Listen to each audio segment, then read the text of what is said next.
이 지구 위에 거하는 온 세상 사람들 약 83억입니다. 그 중에 무궁한 노래 불러서 만유의 주 찬양하는 사람 24억입니다. 약 30%입니다. 그 외에 무슬림 20억은 예수님을 선지자로 생각합니다. 유대교인 1,500만 명은 예수님을 가짜 메시아라고 봅니다. 인구의 25%가 주님을 잘못 알고 있습니다. 그러면 우리 예수님을 주로 섬기는 우리는 과연 예수님을 제대로 섬기고 있는지, 오늘날 우리의 문제는 예수님을 안 믿는 것이 아니고 엉뚱한 예수님을 믿는 데 있습니다. 본문 히브리서는 예수를 바라보라, 예수를 바라보라고 하는데 문제는 어떤 예수를 바라보느냐. 마귀는 우리에게 예수를 못 바라보게 만듭니다. 문제를 바라보게 합니다. 풍랑을 보게 하고, 메마른 광야를 보게 하고, 시원한 생수가 없는 걸 보게 하고, 맛있는 떡이 없는 걸 보게 하고, 그 결과 하나님이 은혜를 주시는 것들을 하나도 누리지 못했습니다. 그런데 조금 베테랑 마귀는 그렇게 하지 않습니다. 주님을 보기는 보되 어떤 주님을 보게 하느냐.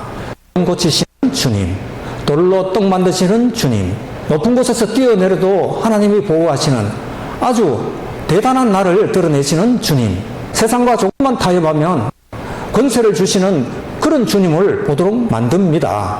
마귀입니다. 우리가 예수 믿는다고 하면서 바른 예수를 믿지 못한다면 이미 사탄에게 져 있는 겁니다.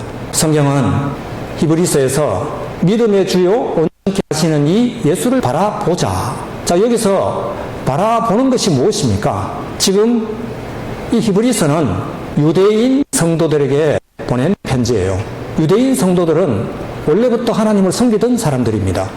그런데 예수를 알고 예수를 믿기 시작한 후부터 이중 고난을 당했습니다. 첫 번째는 세상 권력으로부터 고난 당했고, 더 심한 것은 동족으로부터 고난을 받았습니다. 동족 유태인들은 예수님을 가짜 메시아라고, 거짓 메시아라고 생각하는데, 이들은 그 예수님을 메시아라고 믿었기 때문에 동족에게부터 고난을 역시 받았습니다. 오늘날도 이스라엘에서 예수 믿는 사람들은 박해를 받습니다. 이스라엘은 공식적으로 기독교 박해국입니다. 그들은 이렇게 생각합니다. 우리가 하나님만 섬기면 되지 왜 굳이 예수를 꼭 섬겨야 하나. 다시 하나님만 섬기는 유태교로 돌아가자. 지금 이런 상황이에요. 너무 박해가 심하니까, 동족들이 우리를 너무 미워하니까 우리 그러지 말고 행복하게 가서 동족들과 조상들이 믿어왔던 그 하나님만 믿자. 이럴 때에 보낸 편지가 히브리서인데, 히브리서는 너희들이 배교하면 하나님의 은혜를 입지 못한다, 천국에 못 들어간다는 경고의 말씀이요, 또 한편은 그 천국이 얼마나 위대하고 얼마나 귀하고 얼마나 복된가를 가르쳐주는 권고의 말씀. 그래서 이 말씀은 끝까지 경주를 잘하라, 인내로서 우리 앞에 당한 경주를 하며, 그리고 예수를 바라보자고 했죠. 예수를 어떻게 바랍니까? 지금 여기 예수님 안 계시는데 저를 예수님처럼 보면 안 됩니다. 그럼 예수를 바라보자는 말은 무슨 말입니까? 바로 앞장 히브리서 11장이 믿음장이에요. 그리고 12장 첫 단어가 이름으로 예수를 바라보자. 뭐겠습니까? 예수를 제대로 믿자는 말입니다. 예수를 바라본다는 말은 예수님을 제대로 믿는다는 말이에요. 그럼 어떤 예수님을 믿어야 되느냐? 첫째가 믿음의 주요 온전케 하시는 이 예수. 믿음의 주라는 말은, 믿음은 예수님으로부터 나온다는 뜻입니다. 믿음은 우리에게서 출발하지 않습니다. 인간에게서부터 출발하는 모든 믿음은 어떠냐? 예수님은 선지자다, 또는 예수님은 위대한 성인이다, 아니면 유대인들처럼 저 미친놈이다. 유대인들은 정직한 사람들이에요. 메시아로 믿든지 사기꾼으로 믿든지 둘 중에 하나를 믿어야 돼요. 예수님은 성인이다? 그럴 수가 없어요. 예수님은 당신이 하나님이라 그랬는데, 미친놈 아니면 하나님이죠. 사기꾼 아니면 하나님이지 중간은 없어요. 어설프게 믿는 건 예수 믿는 게 아닙니다. 믿음의 주예요. 주님으로부터 사실은 예수님이 삭개오를 찾아오셨어요. 사마리아 여인이 하나님을 기다린 것 같지만 예수님이 일부러 사마리아 그녀를 맞았습니다. 사도 바울이 예수님을 선택한 게 아니고 이미 바울을 선택하셨어요. 우리 믿음의 조상 아브라함을 보십시오. 아브라함이 강 저편에서 우상을 섬기고 있을 때 하나님이 그를 택하셨습니다. 우리의 믿음은 그렇게 출발합니다. 하나님의 택하심으로부터 출발합니다. 그리고 아무 믿음이 없는 자에게 믿음을 주세요. 그리고는 그 믿음이 계속 흔들렸는데도 계속해서 아브라함의 믿음을 세워가시면서 마지막에 온전히 순종하는 믿음으로 만들어 가시는 분, 예수님입니다. 믿음의 주시오 온전케 하시는 이 예수님은 한 번 시작하신 일을 절대로 포기하지 않으십니다. 누가 포기합니까? 내가 포기합니다. 빌립보서 1장 6절에 너희 안에서 착한 일을 시작하신 이가 그리스도 예수의 날까지 이루실 줄을 확신하노라. 이 믿음을 회복하시기를 축복합니다. 그러면 우리가 주님을 붙든다는 건 뭡니까? 여호수아는 너희가 강저편에서 섬기든 그 신을 섬기든지 하나님을 섬기든지 지금 택하라 그랬지 않습니까? 그것은 우리가 붙들림 받은 빌립보서 3장에 잘 나옵니다. 사도 바울이 그렇게 얘기합니다. 나는 내가 붙잡힌 받은 그것을 잡으려고 해봤노라. 그것을 잡는 게 뭡니까? 예수님이 우리에게 믿음을 주시고 예수님이 우리를 먼저 붙드셨는데 그 믿음을 잃지 않기 위하여 끝까지 그 예수님의 은혜를 붙들러 간다. 예수님은 우리를 포기하지 않지만 우리가 주님을 포기할 가능성이 굉장히 많습니다. 그래서 이 인생은 결코 길지 않다는 게 너무너무 복된 거예요. 인생이 너무 길면 우리가 언제 끝까지 영원히 주님을 붙들겠습니까? 어렵습니다. 왜? 우리를 유혹하는 마귀가 계속해서 우리를 진동시키기 때문에. 두 번째, 우리가 바라봐야 할 예수님, 우리가 믿어야 할 예수님은 십자가를 끝까지 참으신 예수님입니다. 그는 그 앞에 있는 기쁨을 위하여 십자가를 참으사. 주님은 십자가를 참으셨습니다. 아니, 당시에 십자가 참은 사람이 한둘입니까? 엄청 많았습니다. 주님처럼 십자가 앞에서 벌벌 떤 사람은 별로 없었습니다. 상당히 많은 사람들이 십자가 앞에서 담대하게 죽었습니다. 근데 예수님은 십자가 앞에서 벌벌 떠셨잖아요. 근데 뭘 참았습니까? 십자가의 진짜 고통이 뭡니까? 부끄러움입니다. 주님은 그 앞에 기쁨을 위하여 십자가를 참으사 부끄러움을 개의치 아니하시더니 하나님 보좌 우편에 앉으셨느니라. 십자가 고통의 핵심은 부끄러움에 있습니다. 그래서 유대 저항군 지도자들이 잡혀서 십자가형을 당할 때 그들은 부끄럽지 않았어요. 그들은 민족들이 바라보는 앞에서 너무너무 영광스럽게 기쁘게 죽었습니다. 내 한 몸 이렇게 죽음으로써 다른 사람들이 역시 유대 나라를 위하여 일어설 것이라고 모든 사람의 존경과 박수를 받으면서 죽었어요. 못 박히는 게 그렇게 힘들지 않았습니다. 주님이 십자가에 못 박힌 그 못의 아픔을 아파하신 것이 아니고 부끄러움 때문에 힘드셨습니다. 여러분, 세상을 심판하실 심판주가 사람들 앞에서 세상의 그 거짓 증거와 거짓 증인들 앞에서 죄인이 되는 순간 생각해 봤습니까? 그건 물리적 아픔이 아니고 부끄러운 거예요. 하나님이 세상 사람들에게 죄인으로 선고받는 그 장면. 오죽하면 초대교회 때에 예수님이 십자가에 죽으셨다는 것 때문에 전도가 안 됐겠습니까? 지금은 십자가라 그러면 거룩의 상징이고 능력의 상징으로 생각하지만 당시의 십자가는 극악한 죄인이 죽는 거예요. 그러니까 예수님이 십자가에 달려 죽으셨다는 말은 예수가 십자가에 죽었어? 그런 죄인이 무슨 하나님의 아들이 될 수 있어? 부끄러움을 참으셨습니다. 마리아가 왜 위대한 여인입니까? 부끄러움을 참았습니다. 누가 믿어주겠습니까? 성령으로 잉태했다는데 훗날에 요셉도 안 믿었던 것 같아요. 그러니까 나중에 예수님이 당신의 어머니를 의탁할 데가 없는 거예요. 동생들에게도 의탁하지 못하고 제자에게 의탁할 정도로 집안에서도 낙인이 찍힌 사람, 그 부끄러움을 참은 마리아, 위대한 사람입니다. 여러분이 만약 부끄러움을 참을 수 있다면 내가 죄인 되고 다 밝히지 않아서 저 사람 죄인 만들지 않고 있을 수 있다면 여러분 십자가의 길을 가는 거예요. 세 번째, 예수님이 어떠신 분이냐? 예수님은 만유의 상속자세요. 히브리서 1장에 나옵니다. 1장 2절 말씀에 이 아들을 만유의 상속자로 세우시고 또 그로 말미암아 모든 세계를 지으셨느니라. 만유의 상속자. 예수님은 우주 만물 모든 창조의 상속이에요. 그걸 상속하세요. 하나님이 가지신 모든 걸 상속하세요. 내게 있는 것이 다 네 것 아니냐. 장자에게 주신 말씀이에요. 예수님은 장자로서 모든 것을 다 상속하셨습니다. 우리는 그 예수님을 믿습니다. 그 말은 뭡니까? 우리가 양자로 주님과 함께 공동상속자가 되었습니다. 공동상속자는 뭘 상속합니까? 모든 영광을 상속할 뿐만 아니라 주님의 고난도 함께 상속합니다. 로마서 8장 17절 자녀이면 또한 상속자 곧 하나님의 상속자요 그리스도와 함께한 상속자니 우리가 그와 함께 영광을 받기 위하여 고난도 함께 받아야 할 것이니라. 요즘 상속 포기하는 사람들 있습니다. 왜냐하면 아버지가 남긴 재산보다 아버지가 남긴 빚이 너무 많거든요. 상속 포기합니다. 그래서 일부는 한정상속이라는 것을 합니다. 한정상속은 내가 아버지께로부터 받은 유산 중에서 한도만큼만 나중에 빚이 있으면 갚겠다. 한정상속입니다. 그런데 아버지의 재산이 수천억이 있는데 지금 몇 천만 원 빚이 있다고 그거 상속 안 할 사람이 있겠습니까? 그건 바보라서 그렇습니다. 아버지의 상속을 모르기 때문에 그렇습니다.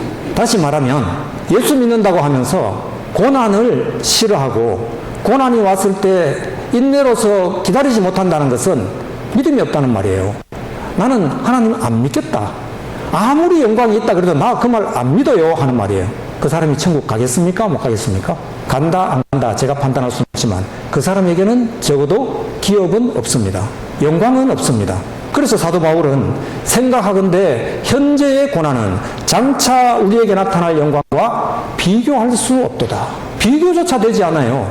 그걸 보지 못하니까 고난이 싫은 거예요. 고난이 징계가 지금은 우리에게 슬픈 건 맞습니다. 힘든 건 맞습니다. 그러나 그 고난 뒤에 오는 무한한 영광을 안다면 기쁨으로 이길 수 있습니다. 제 며느리가 곧 아이를 낳습니다. 저는 여자가 아니라서 아이 낳는 것이 얼마나 아픈지 잘 모릅니다. 그런데 일반적으로 산통의 아픔은 요로 결석의 아픔하고 똑같다고 합니다. 요로 결석에 걸리면 실려가는 차 안에서 바닥에서 그냥 구른대요. 너무 아파가지고. 그런데 아이를 낳으러 가는 임산부가 땅바닥에 대굴대굴 구부는 분 봤습니까? 왜 그걸 참았습니까? 곧 태어날 아이를 만나게 되니까. 내가 10달간 힘들어서 기른 아이 본다는 게 너무 기쁘거든요. 아이가 혹시 태어날 때 잘못되면 하나님 아무것도 아니어도 됩니다. 건강하게 태어나게만 해주세요. 좀 공부 못하면 어떠고 좀 머리 나쁘면 어떻습니까? 여러분 그때 마음으로 자녀를 본다면 자녀가 사랑스럽지 않을 수가 없어요.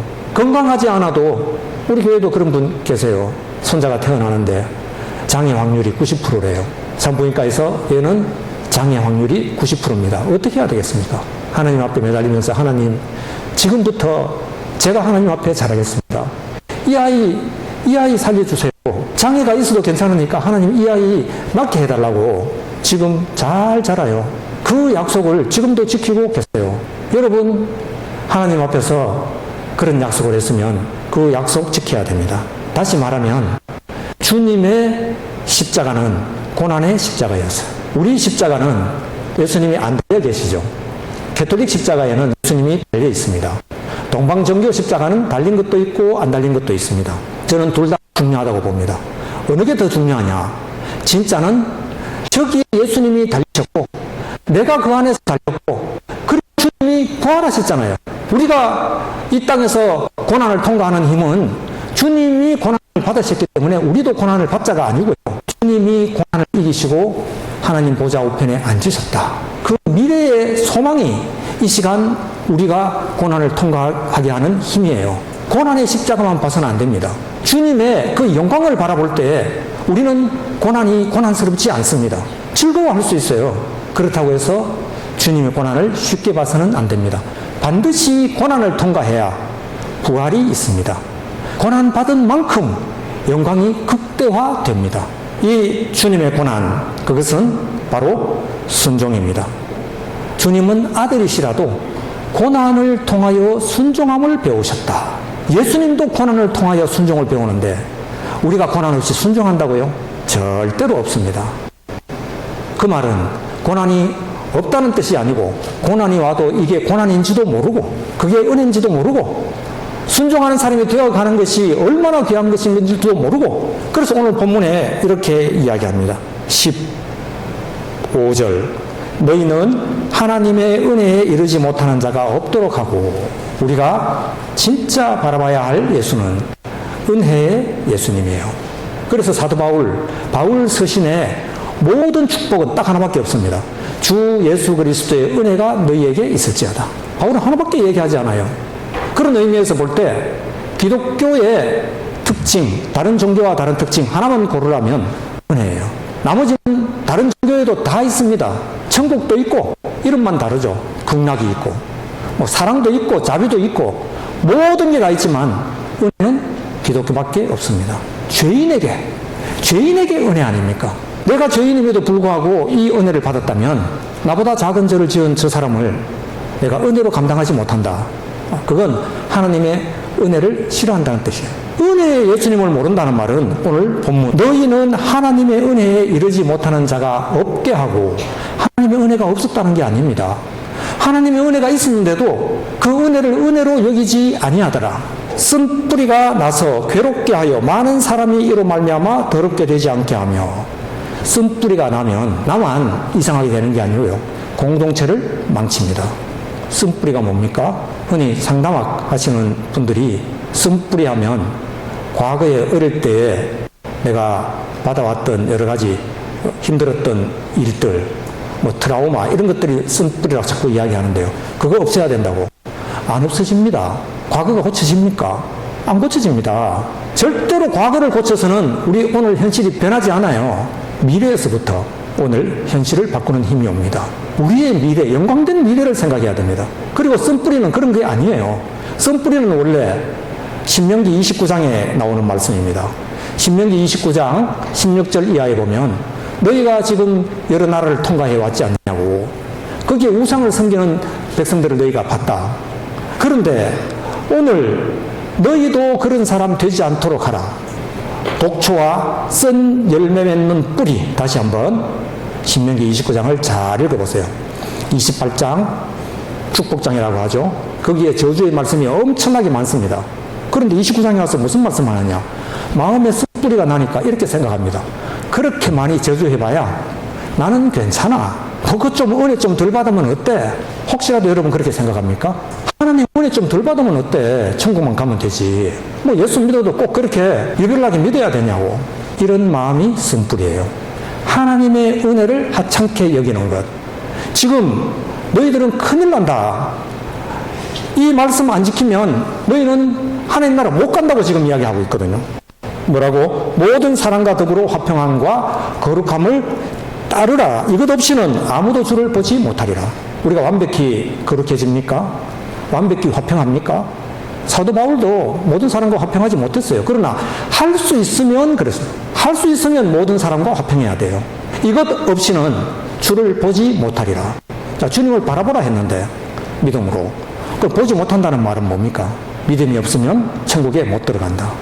화평함과 거룩함의 열매 없이는 천국에 못 들어간다. 그 열매는 내 행동으로 맺는 것이 아니고 나의 믿음으로 말씀을 정리하겠습니다. 그러면서 마지막에 하는 이야기. 쓴뿌리는 불신앙이에요. 불평불만입니다. 얼마나 불평불만과 이 불신앙이 강력하냐 하면 12명이 정탐을 하고 돌아와서 2명은 믿음의 말을 합니다. 근데 10명이 겁을 내가지고 부정적인 얘기를 하는데 60만이 아이들까지 포함하면 200~300만 명이 전부 그쪽을 편들어버립니다. 울고 불고 난리가 났습니다. 이게 쓴뿌리예요.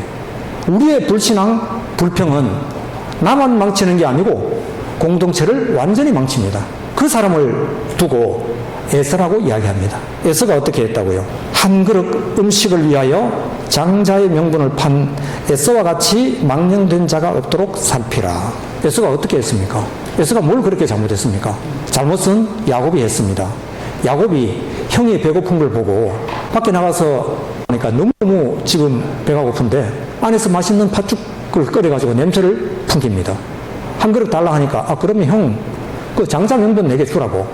그런데 장자가 뭐 중요하나? 니하고 내하고 한날 한시에 태어났는데 내가 뭐 몇 분 차이로 먼저 태어났는데 니 장자 해. 그렇게 말했습니다. 누가 속인 사람입니까? 야곱입니다. 야곱이 속이고 상대의 약점을 이용해서 갈취를 하고 있는데 하나님은 에서를 버리셨어요. 왜? 장자의 명분을 우습게 한 거예요. 하나님이 주신 은혜를 우습게 한 거예요.